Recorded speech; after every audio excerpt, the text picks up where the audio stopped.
Hello, Sagittarius. This is for the week of March 23rd, or when you hear it and it resonates, and it will not be for every Sagittarius. Okay, so I have a couple of interesting things that started popping in. As soon as I was checking in with Sagittarius, and the first thing was you with a little pipe. And at first I thought it was a penny whistle, like in Ireland, which in and of itself would have been interestingly symbolic. But then as I started speaking about the images, because I do that out loud as I'm tuning in, it was no. It's because you're the Pied Piper. It's not about a penny whistle. It doesn't matter. You're the Pied Piper.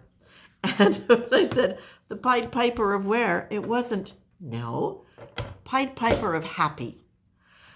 What I see is you dancing along almost like in a forest, a fantasy forest kind of a thing. And that quality of just delight and happy, almost like you are a fawn in the forest. There's just such a sense of ease and flow and freedom that's coming with this. And I have to say, oh goodness, okay. What is really, because I was about to say, a lot of you have been going through a lot of stuff. I didn't pull any cards before I started doing this reading. The two first cards that I pull up are worry and betrayal. Okay, so this is why I feel this is a wonderful, wonderful shift in energy, because I know many of you have been dealing with really heavy energies. A lot of worry and a lot of conflict and contradiction in terms of agreements, values, all sorts of different things that can play out in various different ways, depending upon everybody else who's involved in the situation, as well as the rest of your chart.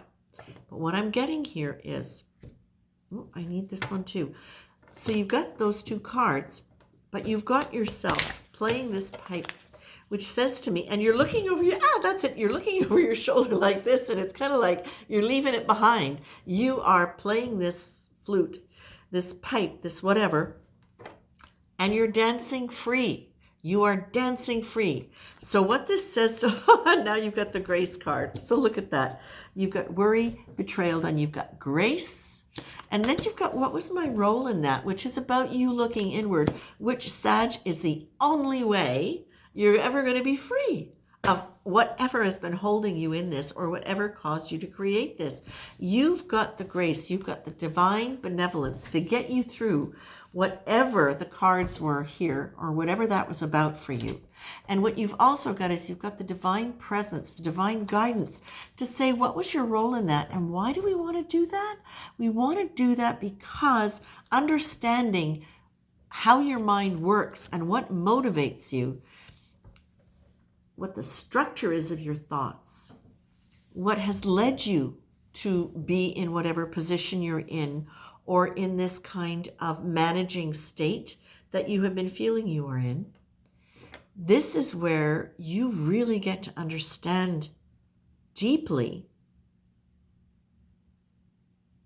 what was going on for you at that time. What were the thoughts? And this is valuable information because, as you know, when we think about our thoughts, we're actually growing new neurons. When we actually have what is called metacognition, which is the ability to think about our thoughts in the moment in real time, it gives us the ability to be responsible, to respond instead of react, all of that stuff.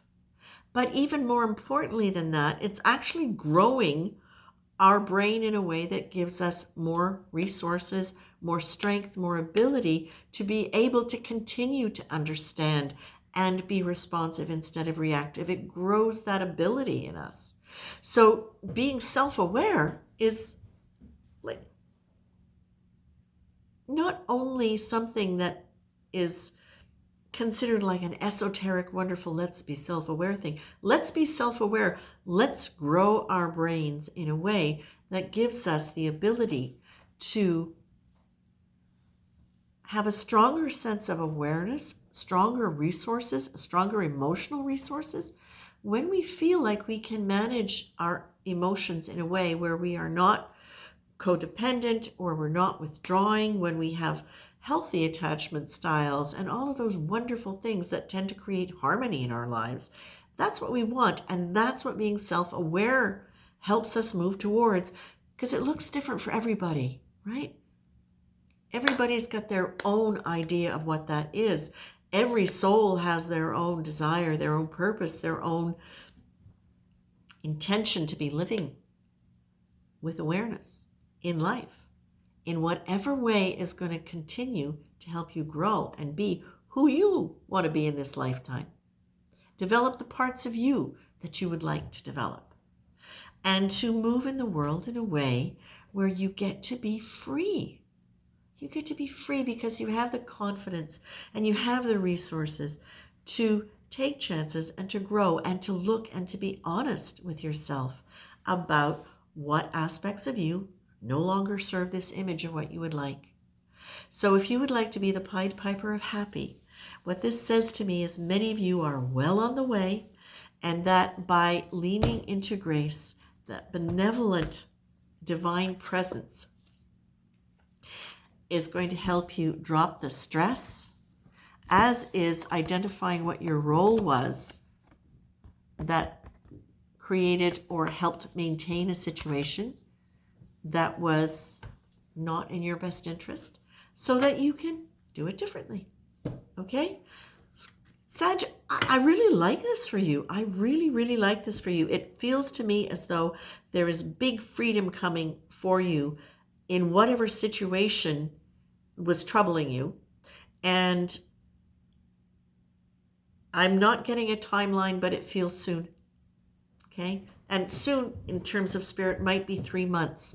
And why did I say 3 months? I don't know. What month is it now? March, April, May, June. Well, July, June, July. You might find there's a little bit of a softening of anything that's been constricting you. Okay? And space. As soon as there's space between all of those filaments and all those energetic fibers, things start to open up and move. You just got to be along for the ride with intention, willingness, leaning into grace. Okay? I'm going to leave you with that, Sag. I think this is great. Take care.